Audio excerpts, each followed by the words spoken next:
Tokens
ఉన్నాడా నువ్వు కాసేపు ఆగు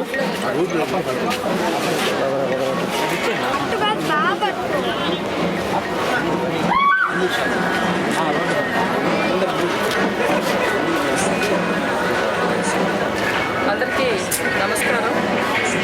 ముందుగా గీతాంజలి అనే అమ్మాయి మృతి మీద ఈరోజు మేము ఇక్కడ అమ్మాయి మృతికి సంతాపం తెలుపుతూ నిరసన తెలియజేస్తున్నాం. జనసేన తెలుగుదేశం పార్టీ ఉమ్మడిగా.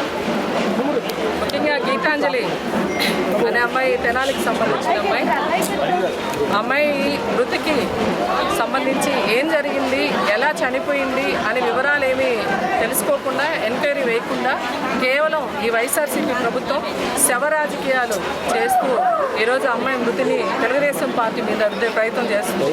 ఎందుకంటే ఈ వైఎస్ఆర్సీపీ ప్రభుత్వం నుంచి ఇంతకంటే ఆశించేది లేదు.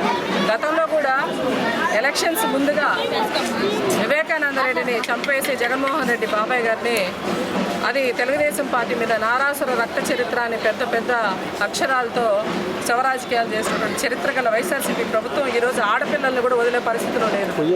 ఈరోజు ఆడబిడ్డ గీతాంజలి అనే అమ్మాయి, 2 చిన్న పిల్లలు, వాళ్ళ కుటుంబం ఎంతో వేదంతో ఉంటే ఈరోజు అవన్నీ అసలు ఏం జరిగిందనే వివరం తెలుసుకోకుండా ఈ విధంగా చేయడం.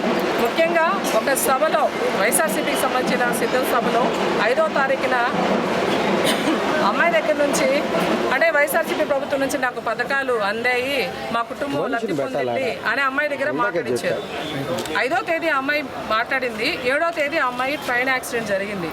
ట్రైన్ యాక్సిడెంట్లో అంటే అమ్మాయి సూసైడ్ చేసుకుందా, లేదంటే ప్రమాదవశాత్తు పడిపోయిందా, లేకపోతే ఎవరైనా అమ్మాయిని ట్రైన్లోంచి తోసేశారా, ఏ విషయం కూడా తెలియదు.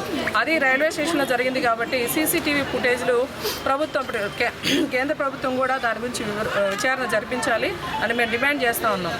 ముఖ్యంగా ఆ రోజు అమ్మాయి 7వ తేదీ అమ్మాయికి ప్రమాదం జరిగితే వీళ్ళు వైఎస్ఆర్సీపీ ప్రభుత్వం వాళ్ళు 11వ తేదీ పోయి పోలీస్ స్టేషన్లో కంప్లైంట్ ఇస్తారు. ఏమని? కేవలం తెలుగుదేశం ప్రభుత్వం, సజ్జా అజయ్ అనే అబ్బాయి, మన తెలుగుదేశం ప్రభుత్వ సంబంధించిన అబ్బాయి, తెలుగుదేశం పార్టీ అతను, మన నారా లోకేష్ గారికి ముఖ్య అనుచరుడు. అతను వీడియోలు చేశాడు, అమ్మాయి మీద ట్రోల్ చేసిన దానివల్ల అమ్మాయి చనిపోయింది అని. మరి అమ్మాయి 7వ తేదీ ముందుగానే, 10వ తేదీ సజ్జా అజయ్ ట్రోల్ చేస్తాడని ముందుగానే ఆలోచించుకొని అమ్మాయి 7వ తేదీ సూసైడ్ అటెంప్ట్ చేసిందా, లేకపోతే అమ్మాయికి ప్రమాదం జరిగిందా? మేము ప్రశ్నిస్తూ ఉన్నాం. ఏదైనా కూడా ఒక మాట మాట్లాడే ముందు అన్నీ కూడా ఆలోచించి మాట్లాడాలా? మీ ప్రభుత్వం మన జగన్మోహన్ రెడ్డి గారి చెల్లెల గురించి సోషల్ మీడియాలో రకరకాలుగా ట్రోల్ చేస్తేనే పట్టించుకోని ప్రభుత్వం, దాన్ని ఎంకరేజ్ చేసేటువంటి ప్రభుత్వం. ఆయన పిల్ల సజ్జలుగా మాట్లాడతారు. మా సోషల్ మీడియా పరంగా ఎవరు కూడా కనీసం మహిళల గురించి తప్పుగా మేము మాట్లాడాం, మేము ఎక్కడ కూడా ట్రోల్ చేయం, దాన్ని మా జగన్మోహన్ రెడ్డి గారు ఒప్పుకోరు అని. గత ఈ 4.5 సంవత్సరాల నుంచి కూడా మహిళల మీద, మీ మహిళా మంత్రులు కావచ్చు, మీ ప్రజాప్రతినిధులు ప్రతి ఒక్కరు కూడా మహిళల గురించి ఏ విధంగా మాట్లాడారో రాష్ట్ర ప్రజలందరూ కూడా చూస్తూ ఉన్నారు.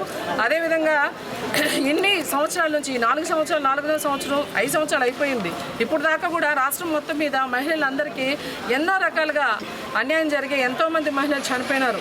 అయినా సరే బయటకు వచ్చి ఎవ్వరికీ న్యాయం చేయని వాసిరెడ్డి పద్మ గారు, మహిళా కమిషన్ చైర్పర్సన్, మనకు గొప్ప మహిళ ఆమె వాసిరెడ్డి పద్మ గారు కూడా వచ్చి తెలుగుదేశం పార్టీ వాళ్ళు ట్రోల్ చేయడం వల్ల చనిపోయారు అని మాట్లాడడం హాస్యాస్పదంగా ఉంది.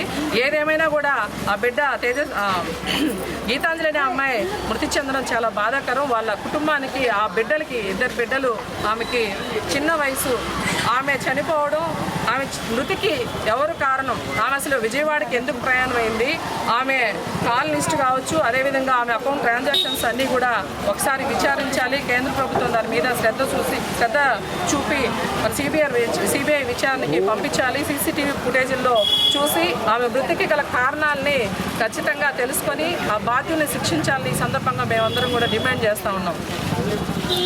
ఈరోజు గీతాంజలి మేము క్యాండిల్ లైట్ ప్రదర్శన చేసుకుంటున్నాము. ముఖ్యంగా చెప్పాలంటే ఒక ఆడబిడ్డ చనిపోవడం అనేది చాలా బాధాకరమైనటువంటి విషయం. ఆ చనిపోయిన విషయాన్ని కూడా వీళ్ళు శవరాజకీయాలు చేస్తూ వాళ్ళ రాజకీయ దురుద్దేశంగా ఈరోజు వాడుకుంటూ ఉన్నారు.